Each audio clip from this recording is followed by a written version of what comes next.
Oi pessoal, aqui quem fala é a professora Daiane, tudo bem com vocês? Espero que estejam bem, se cuidando. Tô aqui para trabalhar os conteúdos, hoje não é atividade, tá bom?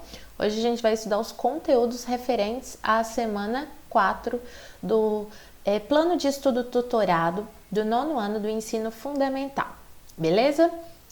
Vamos ver então a unidade temática, conexões e escalas. O objeto do conhecimento é a divisão do mundo em Oriente e Ocidente. A gente vai ver tanto a definição de Oriente e Ocidente do ponto de vista geográfico, de localização, quanto do ponto de vista histórico e político, tá? Mais pra frente eu vou explicar isso melhor. A habilidade ou habilidades. Associar o critério geográfico, religioso, cultural de divisão do mundo em Ocidente e Oriente com o sistema colonial implantado pelas potências europeias. Então, vocês vão perceber que a gente vai associar principalmente o critério aqui implantado durante o período de colonização, durante o colonialismo. Mas eu explico melhor na apresentação de slides que eu montei para vocês. Nós temos dois conteúdos relacionados, um que é a visão eurocêntrica do mundo e o outro que é a divisão do mundo em Oriente e Ocidente.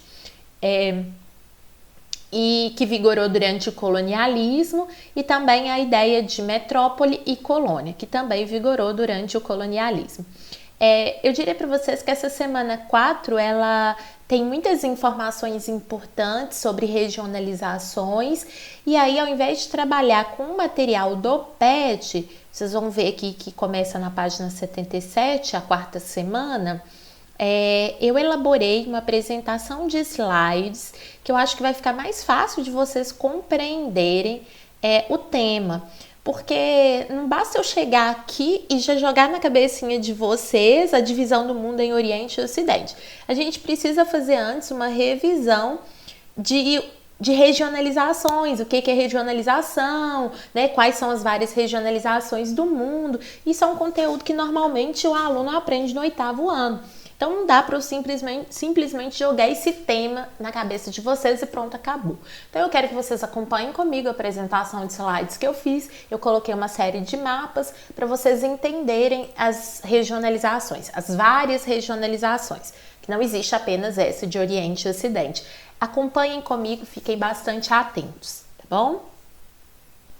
Muito bem, gente. Então, aqui tá bonitinho o slide que eu montei para vocês. Eu coloquei o título dele, revisão sobre regionalizações. Aqui tá meu nome bonitinho.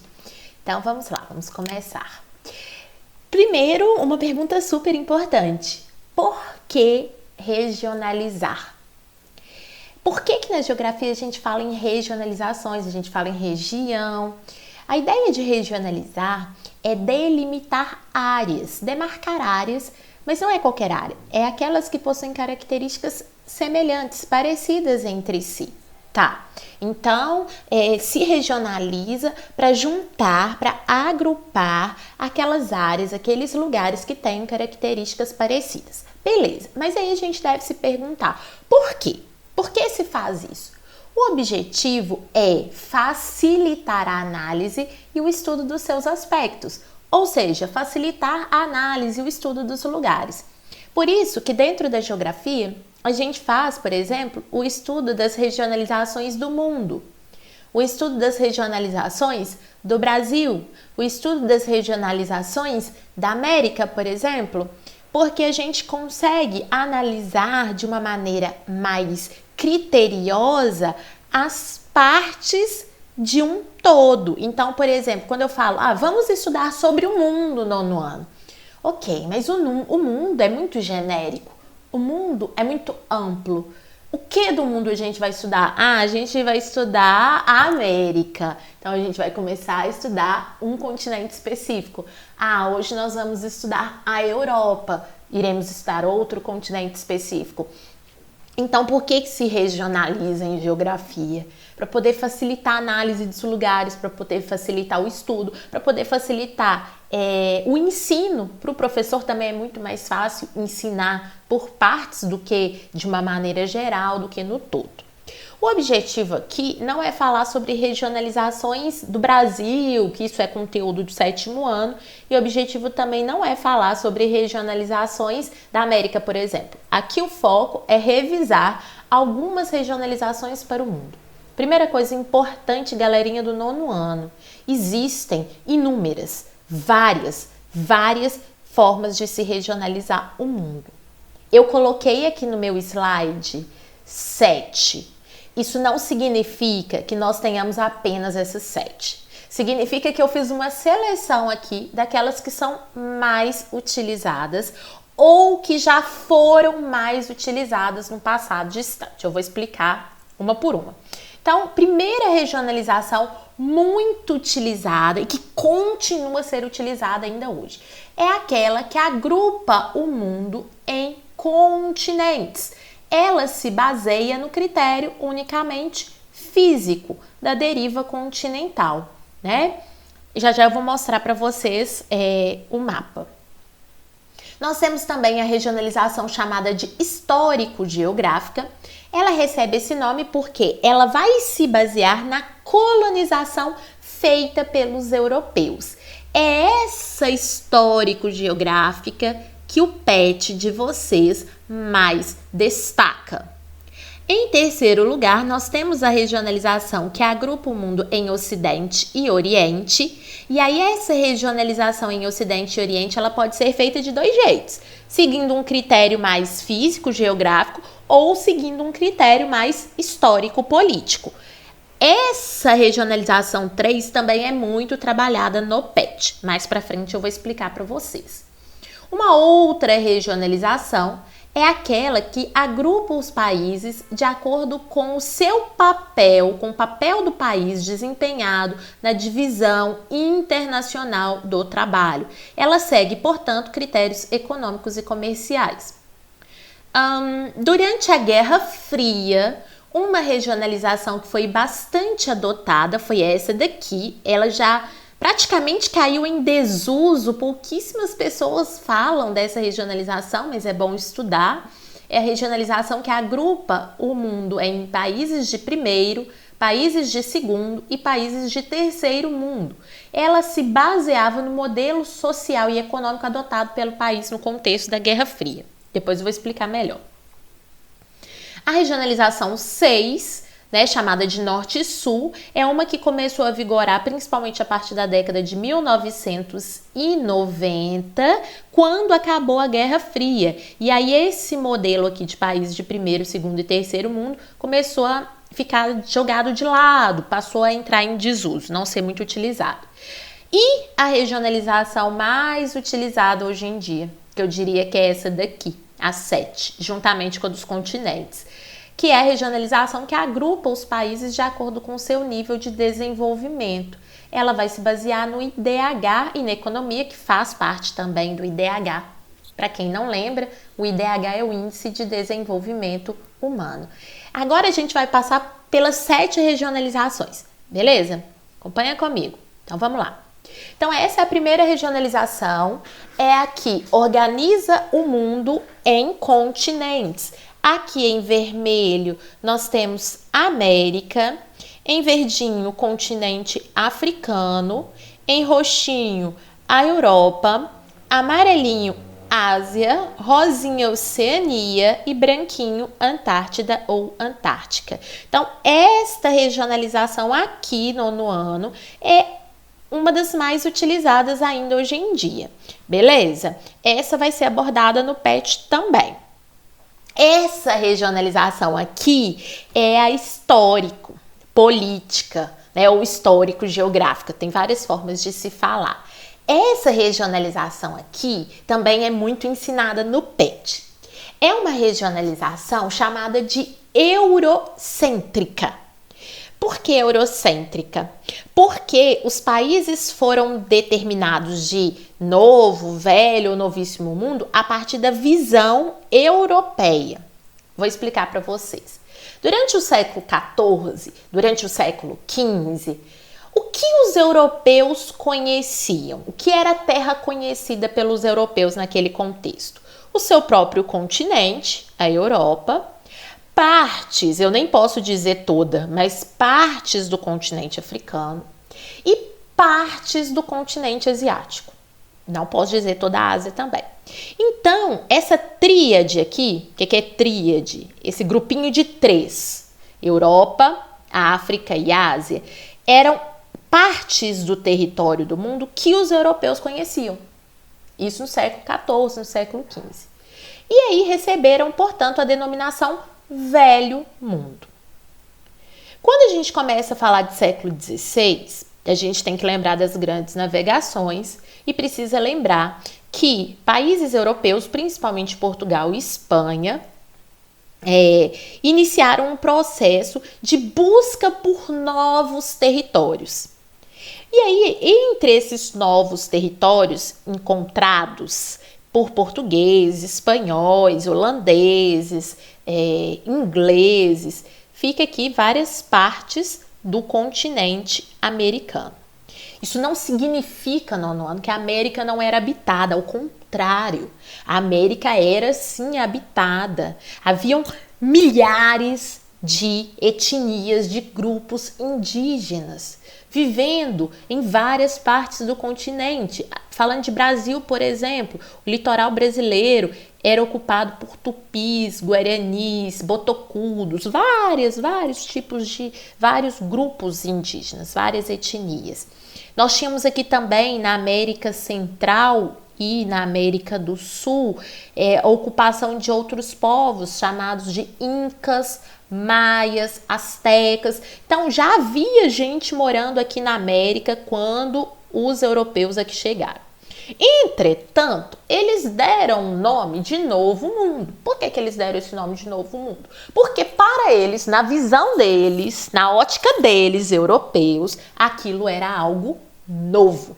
Tá vendo? Por isso que a gente chama essa regionalização aqui, a histórico-geográfica ou histórico-política, de regionalização eurocêntrica, porque é a visão do mundo a partir da Europa como centro, né? A partir da Europa como referência, por isso que ela é chamada de eurocêntrica. E aí, o que seria novíssimo mundo? Seria a Oceania, né? A Austrália, Nova Zelândia, algumas ilhas aqui do Pacífico. Por que recebeu esse nome, Daiane, Novíssimo Mundo?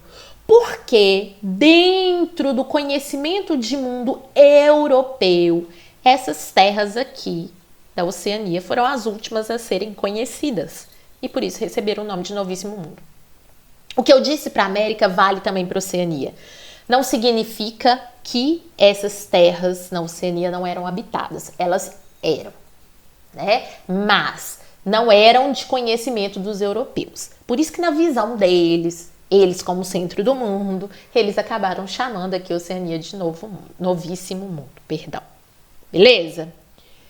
Vamos para a terceira regionalização. A terceira regionalização agrupa o mundo em Ocidente e Oriente.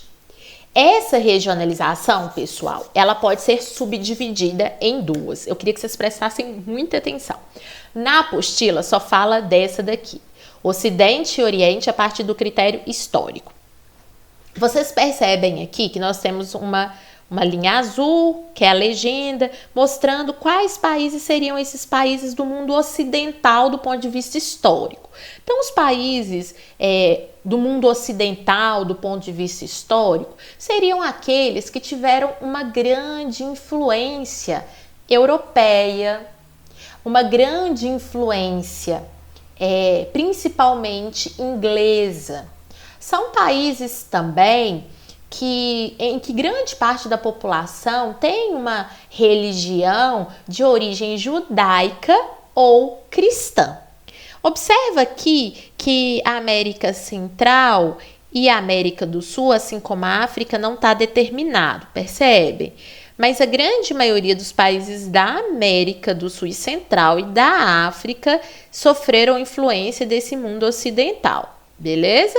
Isso vale aqui também para a Austrália. Por exemplo, a Austrália foi colônia da Inglaterra, né? Então, daí essa ideia de pertencer ao mundo ocidental, por ser influenciada, portanto, pelos valores judaico-cristãos, pelos valores europeus, pelos valores americanos, principalmente dos Estados Unidos da América. E o que seria esse Oriente do ponto de vista histórico? Do ponto de vista histórico, esse Oriente seria essa região aqui representada pelo vermelhinho, tá vendo?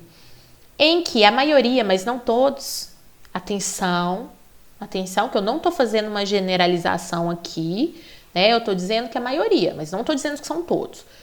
A maioria dos países professam, né, uma fé islâmica, né? Acreditam na religião muçulmana. Não é todo mundo, claro, né? A gente tem aqui a Índia, por exemplo, em que a grande maioria da população é hinduísta, que é uma outra religião, né?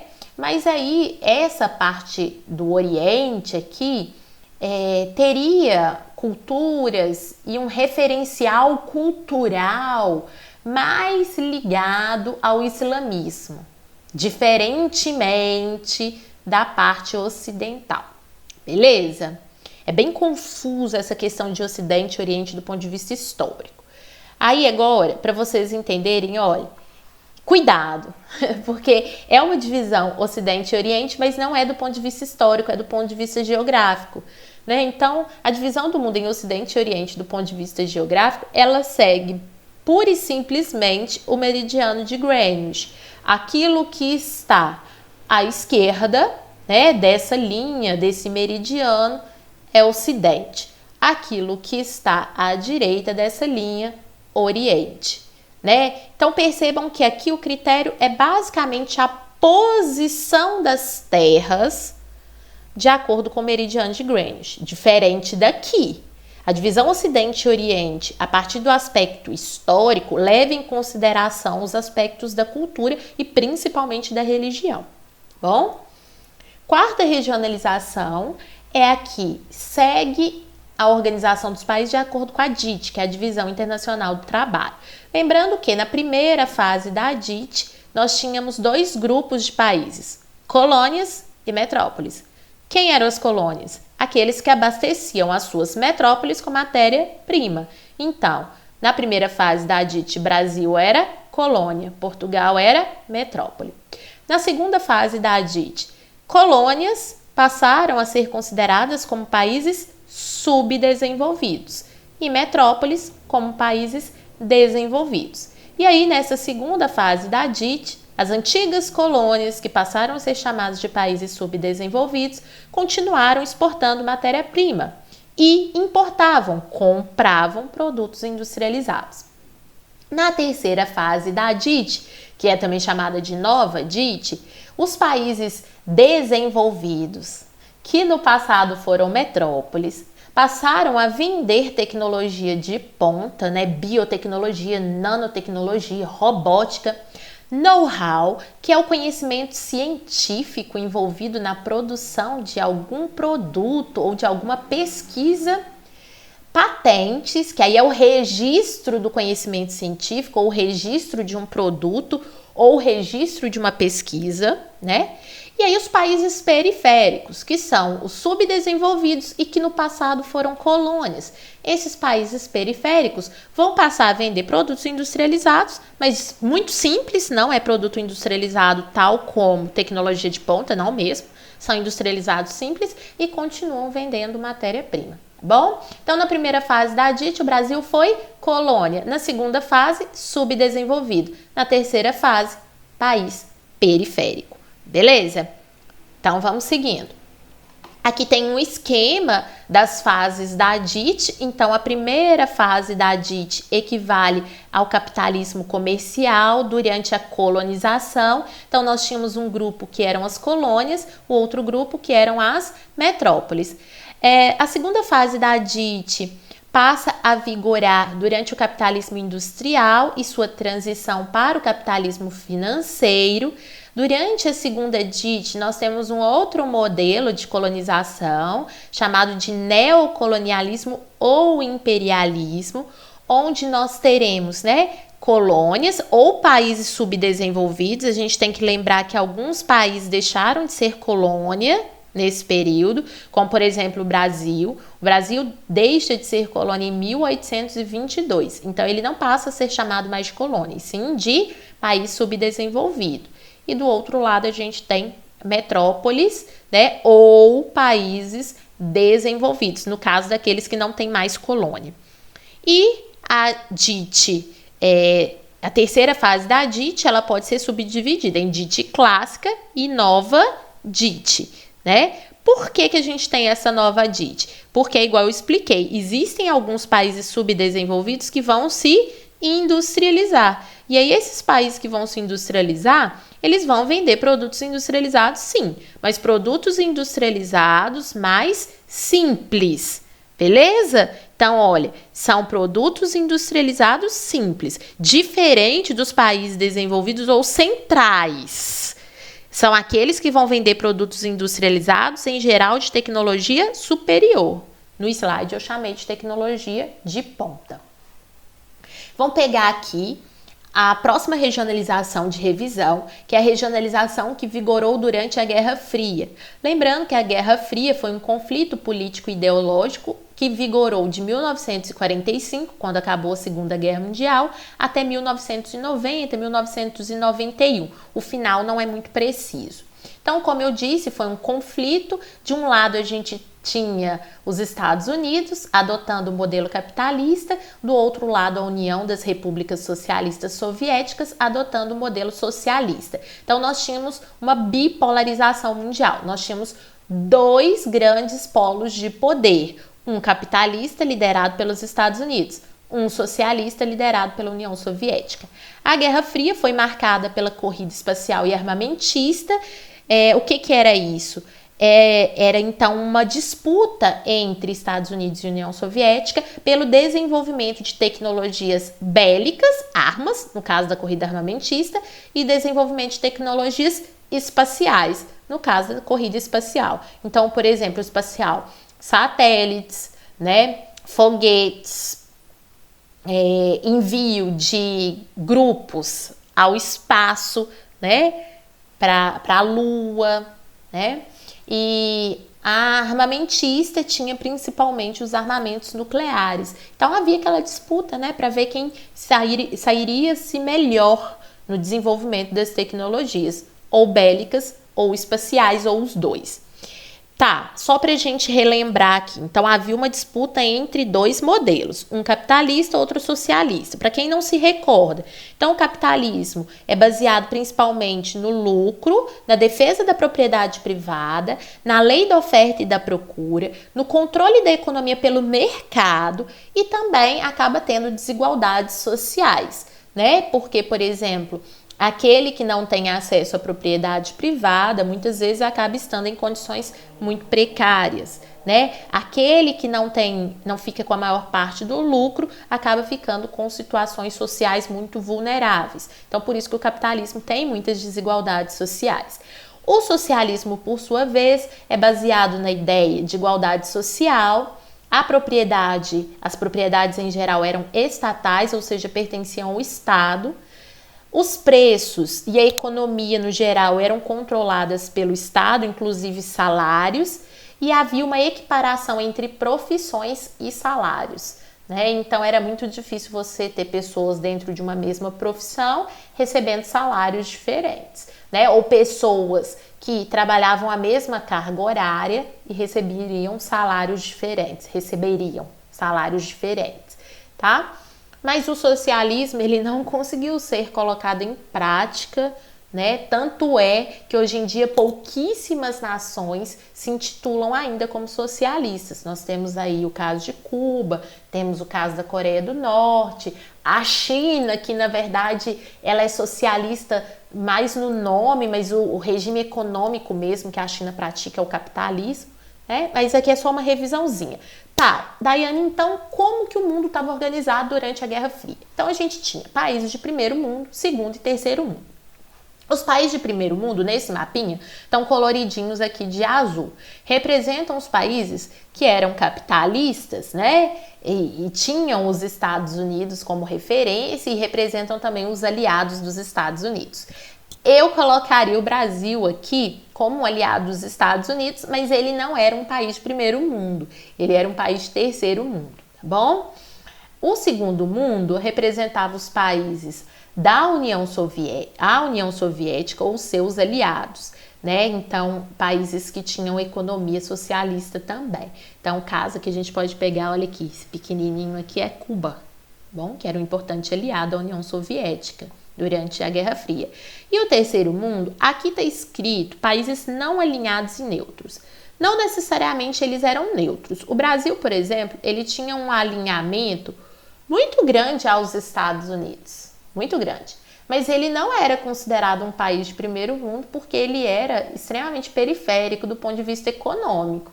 Então, muitos desses países aqui em verde, não é que eles eram não alinhados ou que eles eram neutros nessa briga. É porque muitas vezes eles eram capitalistas, só que eles eram periféricos. Eles não tinham uma importância econômica muito grande, bom? Aí a gente tem que pensar o seguinte, com a Guerra Fria, vigorava então essa regionalização. Tá, mas aí em 1991 houve a desintegração da União Soviética, a grande maioria dos países que eram socialistas fizeram a transição para o capitalismo, então não fazia sentido ficar usando essa regionalização, concorda comigo? Então, passa a ser usada uma nova regionalização, chamada de Norte e Sul. Como o título do mapa diz, é uma regionalização que agrupava os países de acordo com critérios econômicos. Ela dividia os países do norte como os países mais ricos, com condições sociais e econômicas melhores, e os países do sul como os países com condições socioeconômicas piores, os países mais pobres. Pessoal, atenção, aqui o norte e sul não é pela linha do Equador, não. Aqui é o norte e sul econômico, então norte, rico, sul, pobre. Quer ver? Vou dar um exemplo para vocês. Olha, vou pegar aqui a Austrália. Do ponto de vista da linha do Equador, onde é que a Austrália está? No sul. Só que do ponto de vista econômico, ela fazia parte de qual bloco? Do norte. Porque ela era um país rico, ainda é, né? Então essa regionalização aqui começou a ser utilizada principalmente a partir de 1990, 91. Qual que era o grande problema dessa regionalização e por que ela recebia muitas críticas? Porque ela era bem generalista. Imagina só, olha só, vamos pegar aqui um exemplo. República Democrática do Congo. De acordo com essa regionalização, ela é um país do norte. Desculpa. De acordo com essa regionalização, ela é um país do sul. Certo? Pobre. Vou pegar aqui um exemplo. Brasil. De acordo com essa regionalização, também é um país do sul. Pobre. Isso não significa que Brasil e República Democrática do Congo estejam no mesmo nível de desenvolvimento social e econômico, percebe? Isso começou a ser muito criticado, porque essa regionalização ela não contemplava os níveis que os países tinham. E aí essa regionalização norte-sul começou também a entrar em desuso, começou a não ser muito utilizada. É aí que entra a nova forma de regionalização, que tem sido bastante utilizada hoje em dia. É a mais falada na mídia, é a mais falada nas pesquisas e também nos livros de geografia. É a regionalização do mundo pelo IDH, que é o Índice de Desenvolvimento Humano. O IDH leva em consideração expectativa de vida das pessoas, leva em consideração a taxa de escolaridade das pessoas e a taxa de alfabetização e leva em consideração o PIB per capita, né? Que é a soma de todas as riquezas produzidas por um país dividido pela quantidade de habitantes. De acordo com essa regionalização pelo IDH, dá pra gente dividir os países em países que têm IDH muito alto, olha aqui a legenda junto comigo, países que têm desenvolvimento humano alto, países que têm desenvolvimento humano médio e países que têm desenvolvimento humano baixo. Percebem que aqui eu consigo medir vários níveis. Eu não estou fazendo uma generalização tão grande. Percebe? Porque aí vou pegar a mesma República Democrática do Congo. Lembram dela? Dessa regionalização aqui? Ela estava no mesmo grupo do Brasil, na regionalização norte e sul, não é? Mas olha pela regionalização do IDH. Ela encontra-se nesse nível aqui, ó, desenvolvimento humano baixo. O Brasil, por sua vez, encontra-se no nível desenvolvimento humano alto. Percebem, então, que a partir dessa regionalização pelo IDH, foi possível entender vários outros níveis de desenvolvimento que antes não eram observados pela regionalização Norte e Sul. Beleza? Pessoal, então é muito rápido, não dá para eu trabalhar todos os conteúdos direitinho, mas espero que vocês tenham conseguido entender então as 7 regionalizações mais utilizadas, tá bom? E aquelas que já foram utilizadas e não são utilizadas mais. Um beijo e até a aula de correção. Tchau!